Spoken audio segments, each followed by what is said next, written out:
चुनाव था पूरा। भारतीय जनता पार्टी और कांग्रेस उसको ध्रुवीकरण करने पर कहीं ना कहीं अपने आप में अपने मंसूबों में कामयाब रही। मुद्दों को पीछे धकेलने का काम किया। सरकारी जो अमला था उन्होंने कहीं ना कहीं मुद्दों को आगे ही नहीं आने दिया। आप लोगों के चुनाव प्रचार में या कमी क्या रहेगी, या आप लोगों ने अपनी बात आदमपुर जनता को नहीं पहुंचा पाई? नहीं, आदमपुर की जनता तक पहुंची, परंतु कहीं ना कहीं सरकार ने बहकाने और भरमाने का जो काम था उसमें सरकार कामयाब हो गई। तो जिस तरह से लगातार आप जो है यहाँ पर तमाम जमावड़ा यहाँ पर था, आम आदमी पार्टी के दिग्गज यहाँ पर पहुंचे थे, कहाँ कमी रहेगी, किस तरह से देख रही है ये चीज़, जिस तरह से अभी आपने जो चौथे नंबर की जिस तरह से अभी पोजीशन मिला? देखिए, मैं वही बता रहा हूँ जी, कहीं ना कहीं सरकार सरकार ने भ्रम जाल फैलाया कि हम आने वाले समय में, देखिए 8 साल सरकार काम नहीं कर पाए, केवल और केवल कहने भर को कि हम आने वाले 1-1.5 साल में काम कर देंगे। तो मुझे लगता है कहीं ना कहीं लोगों ने उस बात पर विश्वास करने का काम किया। आप जो भ्रम जाल वाली बात कह रहे हैं, तो आप आदमपुर की जनता को दोष दे रहे हैं आपको वोट ना देने के लिए। आपको नहीं लगता कि नहीं, सरकार ने जिस तरह का माहौल बनाया, सरकार ने जिस तरह का वातावरण तैयार किया, देखिए मतदाता तो कहीं ना कहीं सरकार के उसमें उलझने का काम कर गया। तो बदलाव की बात कर रहे थे, क्या बदलाव नहीं कर पाए अब जिस तरह से चुनाव में? नहीं, बाई इलेक्शन है, बाई इलेक्शन में कई बार बदलाव कर पाना मुश्किल हो जाता है। 2024 में पूरे दमखम के साथ लड़ेंगे। सत्येंद्र जी, बिश्नोई गढ़ तोड़ना बहुत मुश्किल रहेगा आपके लिए। ये देखते हैं 2024 जब होगा। इसमें पूरी, मैंने शुरू में भी कहा था कि 4 चीज़ें मिलकर चुनाव लड़ रही थी। हरियाणा की सरकार थी, भारतीय जनता पार्टी थी, जननायक जनता पार्टी थी, और बाय पोल था, तो सब केंद्रीयकरण हो गया सब शक्तियों का। और जब जनरल इलेक्शन होगा तो मुझे लगता है कि सब अपना अपना संभालेंगे। क्या जो योजनाएं थी कांग्रेस ने भी लेना चाहा, लेकिन वो भी विफल रही?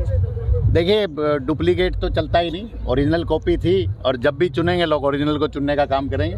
डुप्लीकेट नहीं चल पाएगा, फोटोकॉपी नहीं चल पाएगी। सत्येंद्र जी, 2024 में भी आप पार्टी का ही चेहरा होंगे आप, या और? देखिए, ये पार्टी संगठन तय करेगा कौन होगा, परंतु सत्येंद्र सिंह अपने पूरे दमखम के साथ आदमपुर क्षेत्र के लोगों के सुख दुख और संघर्ष का साथी बना रहेगा। चुनाव था पूरा। भारतीय जनता पार्टी और कांग्रेस उसको ध्रुवीकरण करने पर कहीं ना कहीं अपने आप में अपने मंसूबों में कामयाब रही।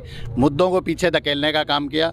सरकारी जो अमला था उन्होंने कहीं ना कहीं मुद्दों को आगे ही नहीं आने दिया। आप लोगों के चुनाव प्रचार में या कमी क्या रहेगी, या आप लोगों ने अपनी बात आदमपुर जनता को नहीं पहुंचा पाई? नहीं, आदमपुर की जनता तक पहुंची, परंतु कहीं ना कहीं सरकार ने बहकाने और भरमाने का जो काम था उसमें सरकार कामयाब हो गई। तो जिस तरह से लगातार आप जो है यहाँ पर तमाम जमावड़ा यहाँ पर था, आम आदमी पार्टी के दिग्गज यहाँ पर पहुंचे थे, कहाँ कमी रहेगी, किस तरह से देख रही है ये चीज़, जिस तरह से अभी आपने जो चौथे नंबर की जिस तरह से अभी पोजीशन मिला? देखिए, मैं वही बता रहा हूँ जी, कहीं ना कहीं सरकार ने भ्रम जाल फैलाया कि हम आने वाले समय में, देखिए 8 साल सरकार काम नहीं कर पाए, केवल और केवल कहने भर को कि हम आने वाले 1-1.5 साल में काम कर देंगे। तो मुझे लगता है कहीं ना कहीं लोगों ने उस बात पर विश्वास करने का काम किया। आप जो भ्रम जाल वाली बात कह रहे हैं, तो आप आदमपुर की जनता को दोष दे रहे हैं आपको वोट ना देने के लिए। आपको नहीं लगता कि नहीं, सरकार ने जिस तरह का माहौल बनाया, सरकार ने जिस तरह का वातावरण तैयार किया, देखिए मतदाता तो कहीं ना कहीं सरकार के उसमें उलझने का काम कर गया। तो बदलाव की बात कर रहे थे, क्या बदलाव नहीं कर पाए अब जिस तरह से चुनाव में? नहीं, बाई इलेक्शन है, बाई इलेक्शन में कई बार बदलाव कर पाना मुश्किल हो जाता है। 2024 में पूरे दमखम के साथ लड़ेंगे। सत्येंद्र जी, बिश्नोई गढ़ तोड़ना बहुत मुश्किल रहेगा आपके लिए। ये देखते हैं 2024 जब होगा।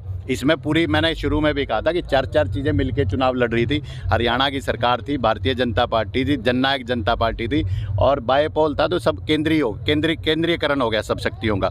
और जब जनरल इलेक्शन होगा तो मुझे लगता है कि सब अपना अपना संभालेंगे। क्या जो योजनाएं थी कांग्रेस ने भी लेना चाहा, लेकिन वो भी विफल रही? देखिए, डुप्लीकेट तो चलता ही नहीं, ओरिजिनल कॉपी थी, और जब भी चुनेंगे लोग ओरिजिनल को चुनने का काम करेंगे। डुप्लीकेट नहीं चल पाएगा, फोटोकॉपी नहीं चल पाएगी। सत्येंद्र जी, 2024 में भी आप पार्टी का ही चेहरा होंगे आप, या और? देखिए, ये पार्टी संगठन तय करेगा कौन होगा, परंतु सत्येंद्र सिंह अपने पूरे दमखम के साथ आदमपुर क्षेत्र के लोगों के सुख दुख और संघर्ष का साथी बना रहेगा।